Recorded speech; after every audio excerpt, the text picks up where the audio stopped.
शिव कथा कहती है, भगवान शंकर का संवाद कहता है, परिवार को पालो, कुटुंब में रहो, पत्नी बच्चों के लिए उनकी इच्छा पूर्ण करो, मना नहीं है। हम आपको अगर बोल दें कि आप अपने बच्चों को ना पालो या अपनी पत्नी और परिवार के जो भी कार्य हैं वो ना करो, तो ऐसा नहीं हो सकता। परिवार में रहो, अपने पत्नी के, अपने बच्चों के, अपने माता पिता के, अपने कुटुंब की जो इच्छाएं हैं वो पूर्ण करो। कोई तुमसे कहे कि मुझे ये ला कर दो, तो आपको ला कर देना है। कोई कहे आपको, आपका परिवार का व्यक्ति, कि मुझे ये चाहिए, आपको देना है, मना नहीं। परिवार, कुटुंब, पत्नी, बच्चे, इन सबकी इच्छाएं पूरी करना है आपको। पर शिव महापुराण की कथा कहती है, इनकी इच्छा पूरी करने में, इनके मन के मनोरथ को पूर्ण करने में, इनकी इच्छाओं को पूर्ण करने में कोई ऐसा काम आप अपने हाथों से मत कर जाना, ऐसा काम अपने जिंदगी में मत कर जाना कि इनकी तो इच्छा पूरी हो जाए पर आपकी जिंदगी नरक हो जाए। ऐसा कार्य अपने जीवन में कर कर मत जाए।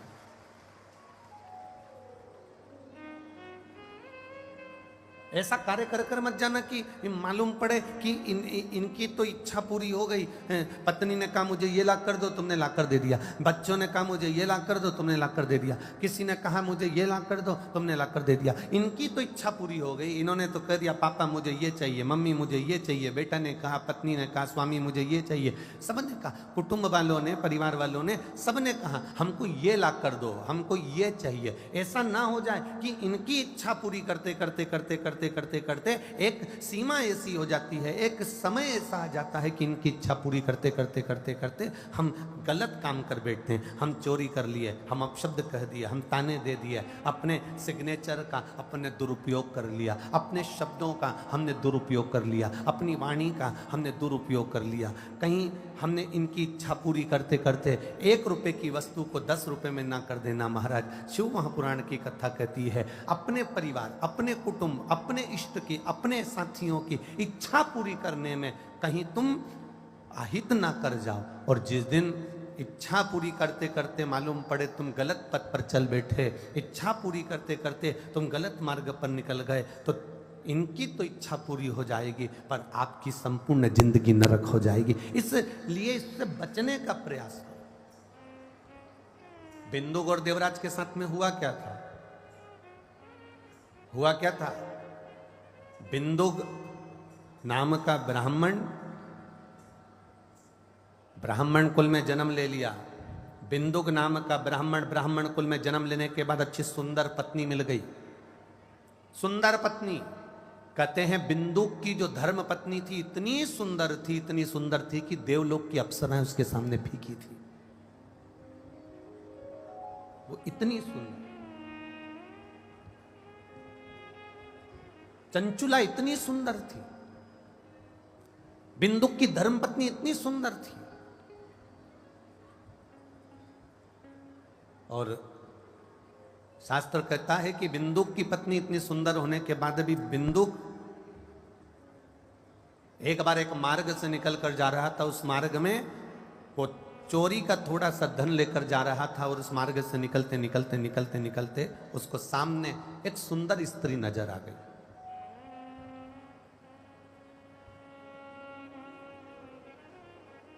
अब जरा विचार करिएगा, बिंदुक की धर्मपत्नी चंचुला इतनी सुंदर थी कि देवलोक की अप्सराएं उसके सामने फीकी थी।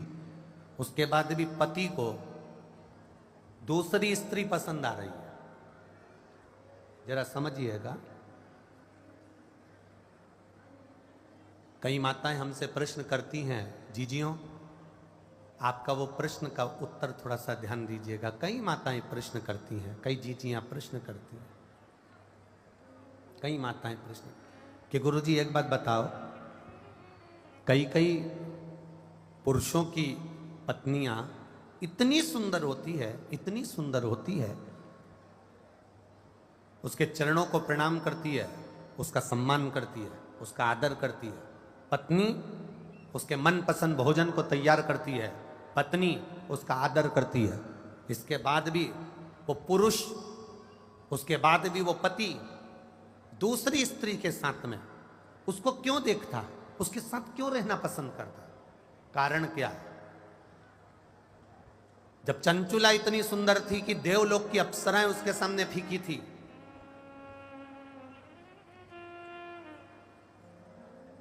ये विराम दिवस की कथा है, अगर सुन ली तो आपकी जिंदगी सवर गई महाराज, ध्यान रखिए। चंचुला इतनी सुंदर थी कि देवलोक की अप्सराएं फीकी थी। फिर चंचुला का पति पर स्त्री को क्यों देख रहा है?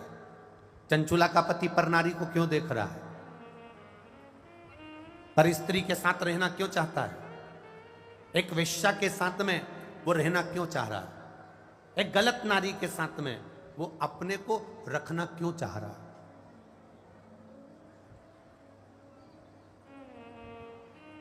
जब इतनी सुंदर धर्म पत्नी है तो फिर क्यों दूसरी जगह जाना, क्यों दूसरे को देखना?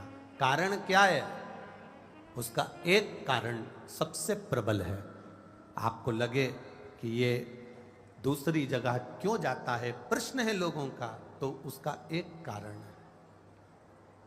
जब गलत धन आना चालू होता है, जब गलत पैसा जेब में भराना चालू होता है, जब गलत तरह से कमाया गया धन घर में आना चालू होता है, जेब में आना चालू होता है।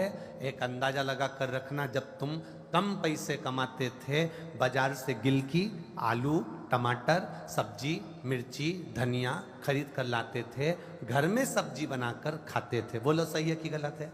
जम के बोलो जरा, सही है ना? अब मालूम पड़े तुम्हारा व्यापार बढ़ गया, तुम्हारे पास में पैसे की आवक बढ़ गई, अब तुम क्या करते हो? हफ्ते में एक बार अपने पत्नी बच्चों के साथ में होटल खाना खाने जाते हो। बोलो पैसा बढ़ा तो बढ़ा कि नहीं बढ़ा काम?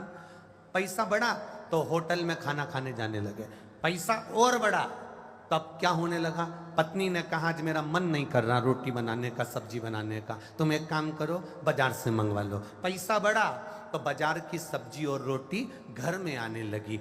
जब बाजार की सब्जी रोटी घर में आने लगे तो समझ लेना कि बाजार की कोई भी तुम्हारे घर में कभी भी कब्जा कर सकती है, इतना अंदाजा लगा कर बैठ। यह अंदाजा लगा कर बैठना कि सब्जी और भाजी बाजार की क्यों आ रही है। अपने घर में भोजन बनाने का स्वाद था मेरी पत्नी के हाथ में। मेरी माँ जो भोजन बनाती थी उसके आगे सब भोजन फीके थे। मेरी माँ जब दाल बाटी चूरमा बनाती थी तो 50 लोग खाकर जाते थे और उनको स्वाद आता था। मेरी पत्नी अगर जरा सा भोजन बनाती थी तो सब्जी में स्वाद आता था। आज घर के बच्चों को, आज घर के व्यक्ति को, आज घर के पति को, आज घर के लोगों को तुम्हारे हाथ का भोजन पसंद नहीं आ रहा, तो तुम कितनी भी सुंदर हो, चाहे तुम देवलोक की अप्सराओं से भी ज्यादा चंचुला देवी सुंदर थी, आखिर कारण क्या था कि बिंदु को परनारी प्रिय लगी? उसका कारण केवल इतना था कि आप ध्यान देना कि गलत धन जब बढ़ता चला जाता है, बढ़ता चला जाता है, तब व्यक्ति फिर धीरे धीरे धीरे धीरे जैसे भोजन घर का नहीं भाता, बाहर जाता है, होटल जाता है, होटल का भोजन घर आता है, उसी तरह फिर व्यक्ति भी दूसरे स्थान पर जाना प्रारंभ कर देता है। बिंदु के पास में चोरी का धन बढ़ रहा था। धन इतना बढ़ गया बिंदु के पास में, इतनी संपदा बढ़ गई बिंदु के पास में कि उसकी धर्म पत्नी इतनी सुंदर थी तो भी वो ना देख पा रहा है, उसकी धर्म पत्नी इतनी सुंदर थी उसका स्मरण ना कर पा रहा है। और आखिरी में हुआ क्या? एक जिस नारी के चक्कर में बिंदु पड़ा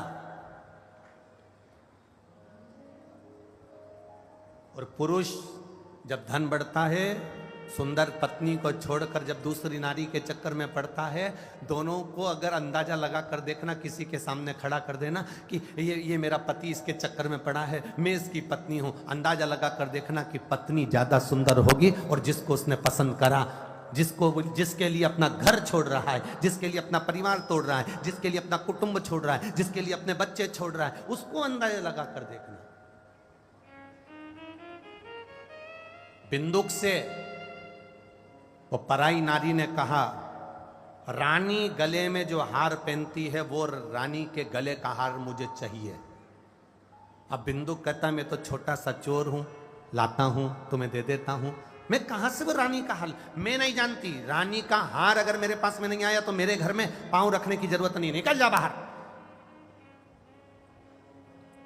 पत्नी कभी अपने पति से डिमांड नहीं करती कि मुझे 50,000 का ही मोबाइल ला कर देना, 1 लाख का मोबाइल ला कर देना। बस इतना कहती है जी मेरे पास मोबाइल नहीं है, तुम ला दोगे? और पति 5,000, 10,000, 15,000, 20,000 का मोबाइल भी ला कर देता है तो पत्नी खुश हो जाती है। पर पराई स्त्री तुम पर दबाव बनाकर कहती है मुझे इतने का ला कर देना, वरना मेरे यहाँ पांव रखने की जरूरत नहीं है। और तो भी तुम गुलाम की तरह चले जाते हो, तो भी गुलाम की तरह चले जाते हो। और गया बिंदु, जिस राजा के घर में कभी नहीं जा पाया था, बिंदु उस रानी के कक्ष में पहुंच गया और रानी के कक्ष में जाकर उसके गले का हार चुरा कर लेकर आ गया। राजा के दूतों को मालूम पड़ा कि रानी के गले का हार कोई चुरा कर भागा है। दूत पीछे भागने लगे, राजा के गुप्तचर पीछे भागने लगे। बिंदु भागते भागते भागते भागते एक पराई स्त्री के भला करने के लिए अपने बच्चों को छोड़ा, अपनी पत्नी को छोड़ा, अपने कुल को छोड़ा और पराई स्त्री के लिए धन इकट्ठा करने के लिए, पराई स्त्री को देने के लिए बिंदुक इतना इतना चोरी और अन्य कार्य करने लगा कि बिंदुक पानी में कहीं से कूद गया, मर गया, प्रेत योनि में पड़ गया। उसके प्रेत योनि में पड़ने पर वो पराई स्त्री ने एक बार भी ना तो पूजन करी, ना पाठ करी, ना अर्चना करी, ना पिंडदान करा, ना तर्पण करा। अगर पिंड भी कर रही है तो वो सुंदर स्त्री कर रही है। उसकी पत्नी शिव महापुराण की कथा भी सुन रही है तो चंचुला सुन रही है। अपने पति को मोक्ष दे रही है तो चंचुला देवी दे रही है। अपने पति का उद्धार कर रही है तो चंचुला देवी कर रही है। जिस स्त्री को इसने ले जा कर दिया था उसने कभी पिंडदान नहीं करा, उसने कभी तर्पण नहीं करा, उसने कभी ब्राह्मण को भोजन नहीं कराया। करा रही है तो पत्नी करा रही है, करा रही है तो पत्नी मोक्ष दे रही है, पत्नी। चंचुला देवी भगवान शंकर के सामने हाथ जोड़कर बैठकर कहती है मेरे पति को मोक्ष दे दो। जो पति पर नारी से लगा था।